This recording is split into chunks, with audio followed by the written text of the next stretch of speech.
The real heiress completely reads the fake like an open book. I was the true heiress, but due to chronic illness, I had been sent abroad for treatment since childhood. I had barely returned, not yet even settled within the walls of my home, when my mother's foster daughter staged an intimidating performance to show me my place. Sister, I am truly delighted that you've returned. There was an urgent matter at the university club today, so I couldn't accompany Mother to the airport. I hope you won't hold it against me. Her voice was soft, every syllable seemingly rehearsed. I maintained my etiquette, lifting a glass of water to drink. To my surprise, the water was scalding, causing my hand to tremble. The glass slipped, crashing onto the floor and shattering into 1,000 shards. I'm so sorry, so sorry. Let me clean that up right away. Brielle Vance bowed deeply, looking for all the world like a fragile little rabbit. Her pitiful demeanor made it nearly impossible for anyone to blame her. I tilted my head slightly toward the staircase where my mother was descending. Seeing the flash of irritation in her eyes, my lips curled into a cold, faint smile. How utterly ridiculous. Brielle Vance, do you really think you have the standing to play this true versus false heiress game with me? Madam, Miss, welcome home. Alfred, the butler, bowed respectfully as he took the handbag from my mother's hand. Alfred, it's been a long time, I greeted him with a smile. Miss Serafina, it is wonderful to see you again. Is your health much improved? I am almost entirely recovered now. Having been frail since birth, I was sent overseas for treatment at age 8. Although my parents and brother took turns visiting me, in my heart, Oakhaven was the only place where I truly felt at peace. Sister, welcome home. The call rang out the moment I stepped through the door. Standing before me was a girl I didn't recognize. I furrowed my brows. In my memory, I never had a younger sister. This is Brielle. I've mentioned her to you before, Mother introduced her, then frowned slightly. Don't you have classes today? Mother, I knew Serafina was coming home today, so I finished my club duties and rushed back immediately, Brielle replied hastily, her voice full of obedience. Mother merely gave a slight nod before turning to me, her gaze softening significantly. Serafina, sit in the parlor and wait a moment.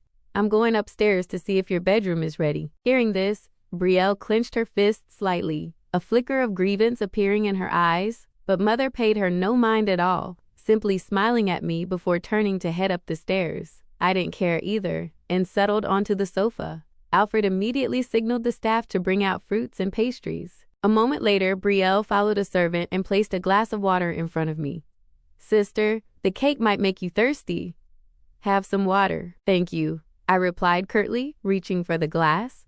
But the water was burning hot.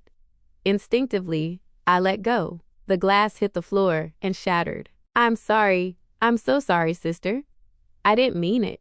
I just thought you were still weak and shouldn't drink cold water, so I poured you some warm water instead. As she spoke, Brielle doubled over, kneeling tremulously to clear the debris. Her eyes brimmed with tears, looking so pathetic that anyone watching would assume she was the one being bullied. I looked at my reddened, scolded hand and could only sneer internally. Warm water? It was clearly boiling. Looking up, I caught Mother standing on the stairs, frowning at the scene. As for Brielle, the corner of her mouth quirked in a fleeting moment of triumph. I saw through the farce instantly. When she met my gaze, she quickly glanced toward Mother and took advantage of a blind spot to throw me a challenging look. In this house, there can only be one heiress. Try and guess who Mother will choose? I let out a soft laugh. How ridiculous. Mother, I'm a bit tired, I said with a dutiful smile. Is my room ready? Seeing that I wasn't the least bit intimidated, Brielle immediately changed her tune. Mother, she didn't mean it. She glanced at her own slightly scuffed hand and hurriedly hid it behind her back, her face a mask of fragility, casting a furtive, meaningful look toward me. Mother gave a dismissive wave. Fine, let the maids finish cleaning. Alfred, get the medical kit and tend to Brielle's wound. We wouldn't want outsiders thinking the Sterlings mistreat people. Brielle hadn't expected Mother to say that. She bit her lip, tears threatening to fall, looking at Mother with immense grievance. But Mother didn't care. She turned to me with a tender look. Serafina, go up and see your room.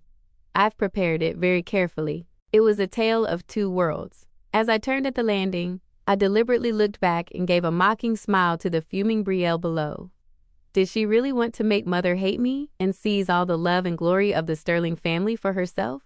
Unfortunately, she was wrong from the start. Mother is my biological mother. In this house, the only person protected and cherished is me. Brielle, in the end, is just a foster child. A child mother took in during a momentary lapse of soft-heartedness. Replace me? A delusional fantasy. Actually, I hadn't hated her before. Mother once told me that years ago, when she was unexpectedly attacked by a guard dog in a residential area, it was Brielle who rushed out to help. Even though she fell and was injured, the act moved Mother. After investigating, Mother discovered she was just the daughter of a gardener and had no mother left. Living with her father in a tenement, Mother originally intended only to compensate her, but during a visit, while Brielle was in a delirious state, she clung to Mother, crying out, "Mommy," which tugged at Mother's heartstrings until she adopted her. When retelling the story, Mother told me, "She's the same age as you." Seeing her lying there so thin and weak, I suddenly thought of you and couldn't bear to leave. I too had been grateful to Brielle. If not for her, Mother might have been in danger that day. My family was wealthy enough to support an extra person, especially my mother's benefactor. Thus, for many years, any request Brielle made, provided it wasn't too outrageous, my parents granted. Sometimes, the doting even exceeded what was shown to me, the biological child living abroad. Perhaps that was what fueled her delusion, leading her to believe she was truly regarded as the heiress. Unfortunately, her greed knew no bounds. Later, once the enrollment procedures were complete, I was placed in the same school as my brother and Brielle. By coincidence, she and I were in the same class. Hello everyone, I am Serafina Sterling. I look forward to your support in the coming term. I introduced myself confidently at the podium. Sister, come sit here by me. Brielle waved cheerfully, feigning intimacy. I walked past her with a faint smile. Miss Vance, my mother only gave birth to one daughter, and I don't have a sister. Furthermore, you are older than me. That form of address is hardly appropriate. With that, I chose a seat by the window and sat down. Immediately, a harsh voice rang out from behind me. HMPH. Just a cast-off who was abandoned abroad and only now returned, yet she dares to be so arrogant. She's not even a fraction as good as Brielle. Abandoned? I laughed internally. From the age of 8, I was abroad for medical treatment, and Mother was with me almost constantly. Alistair spent every single holiday staying with me. My father, though busy, visited frequently. How did that translate to being abandoned? One didn't need to think hard to know who had spread the rumors. I looked up with a cool smile and asked, "Was it you who told him that?" Brielle hung her head, not daring to admit it, but the boy behind her spoke up loudly. "Don't you be so conceited. As long as I'm here, don't you dream of bullying Brielle anymore?" The word "anymore" coming from his mouth made the situation even more interesting. I turned back and replied calmly, "Pardon me, let me ask you something. I have been abroad since I was 8 and have only been back for a week. I have met Brielle exactly once, the day I returned. How exactly have I managed to bully her anymore?" I looked at the classmate behind me with composure. "You're clearly just jealous of Brielle. Your parents both love her, so your heart is full of envy. The day you returned, you intentionally dropped a glass of water, forcing Brielle to clean it up and injuring her hand. And yet you dare say you don't bully others?" Hearing this, I couldn't help but burst into laughter. Truly, this was the most hilarious thing I had heard in a long time. I, Serafina Sterling, jealous of Brielle Vance? I arched an eyebrow, my voice soft yet dripping with sarcasm. Is that what Brielle told you? Or did she just pretend to be hesitant, speaking in half-truths until you jumped to your own conclusions? The boy was choked for words, stammering without being able to utter a single rebuttal. It was because Brielle had indeed come to school that day with a bandaged hand. When asked, she had simply teared up, sobbing quietly that she had accidentally cut herself while cleaning up glass shards, and then added with a sob, "My sister is back now. I didn't mean it. I just wanted to bring her a glass of water." Brielle surely hadn't expected me to be this blunt. Panicked, she stood up, intending to leave. I made no effort to hide the contempt in my eyes as I watched her attempting to flee. Running away so soon? I stepped forward to block Brielle's path. "Brielle Vance, I think there are a few things that need to be clarified between us. As the saying goes, a lie can travel halfway around the world while the truth is still putting on its shoes. I still have to continue my studies at this school, and my honor does not permit anyone to smear it. If these rumors aren't cut off early, they will become truth in the eyes of others. That's right. Where are you running to? Several students seemed to believe my words. I continued slowly, my voice steady but clear. My mother was abroad with me for many years. My father and brother were busy with work. They only devoted their energy to matters concerning me and didn't pay much attention to anything else. Because of that, Brielle had the opportunity to become my mother's foster child, relying on the sterling name and fortune to grow increasingly arrogant, especially upon entering university, surrounded by people who knew nothing of her past. Brielle thought no one in my family knew what was going on, but the truth is the head teacher reported it to my mother long ago. Mother even subtly warned her several times. It's just a pity that some people are too foolish, truly believing they are being pampered like a princess. Naturally, there were those in the school who admired Brielle, but there were just as many who loathed her hypocrisy. At this moment, Brielle glared at me, her eyes red as if about to cry, looking aggrieved and pitiful. Seraphina Sterling, don't take this too far. Exactly. Brielle hasn't done anything to you. Why are you being so harsh? Someone couldn't stand it and spoke up. I shrugged nonchalantly. And what have I done to her? I simply thought that what I'm about to say should be heard by the person involved, so no one can claim I'm making things up later. A few girls nearby chimed in. You guys are just blinded by your crush on Brielle. She hasn't even spoken, yet you're already jumping out to wag your tails. Honestly, some people don't want to be human. They'd rather be loyal dogs. Those words were truly refreshing.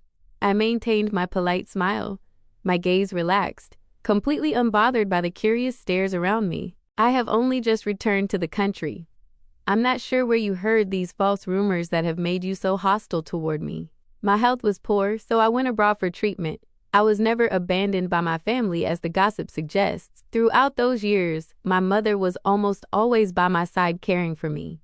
My brother, Alistair Sterling, also frequently visited during winter and summer breaks. Whether one is loved or not isn't something that requires many words to prove. My brother is a friend of Alistair's. Every year he saw Alistair go abroad, saying he was going to stay with his sister. I knew about this too. My cousin was in the same class as Alistair Sterling. It's true. Seraphina, we believe you. I wasn't surprised when people stepped forward to confirm my story. After all, most students here came from prominent families and knew each other to some degree. Even if I hadn't spoken up to explain, they wouldn't have dared to be too out of line with me, the official heiress of the Sterling family. But I had no reason to let myself be wounded by Brielle Vance's fabrications, only to live under the weight of suspicious glares, malicious rumors, or the cold indifference of my peers. As everyone knows, a lie repeated often enough eventually becomes truth in the eyes of the world. I smiled, my voice calm yet frigid. One more thing. Brielle Vance is merely my mother's foster daughter. She does not carry the Sterling name, nor does she share a single drop of Sterling blood. My gaze settled on her as I continued deliberately. The day you helped my mother fend off that guard dog in the neighborhood, I was sincerely grateful. Because of that, even though you accidentally tripped and were injured, my family covered every cent of your medical expenses, and your father received a substantial settlement. Our fates should have ended there. But my mother is kind-hearted. She pitied you for being the same age as me and motherless, so she took you in as a ward. The moment I finished, the classroom fell into a hush. Clearly, the circumstances of this adoption were far from simple, containing depths no one had suspected. I tilted my chin up and looked directly at Brielle. Dare I ask how the Sterlings have treated you? All eyes shifted to Brielle. She was draped in expensive clothing worth thousands, adorned with shimmering gold and silver jewelry that likely cost a fortune. Every day, she flaunted new handbags and accessories. For the simple act of chasing away a dog once, she had enjoyed such opulence and prestige. Indeed, the Sterling family had been generous, extravagant even. One student remarked that if it were their family, they probably would have just cut a check as a reward. Everyone knew Brielle often put on the airs of a Sterling heiress, but in reality, she was just a foster child. Her true status could be uncovered with the slightest investigation. At school, she was arrogant and frequently caused trouble, yet the Sterlings had never spoken out. Consequently, a few naive souls truly believed a foster child with a different surname was more cherished than the biological daughter. They had been manipulated by Brielle's fragile facade and ambiguous storytelling without even realizing it. However, for the most part, anyone with sense understood. A biological child is forever the biological child. Previously, because they didn't know the full story, many people mistakenly thought Brielle was the apple of the family's eye and showed her deference out of respect for my parents. Now that the truth was laid bare, the looks directed at Brielle were saturated with contempt. To eat the Sterlings' food, wear their clothes, and receive the finest education, only to turn around and slander the family's own daughter? I'm so sorry, Serafina. I shouldn't have tried to compete for mother's love with you. Don't you know? I've lacked a mother's affection since I was small. Brielle's voice choked with sobs as tears streamed down her face. I truly adore Aunt Sterling, but I was terrified that once you returned she wouldn't need me anymore. That's why I acted so foolishly. I was wrong. Please forgive me.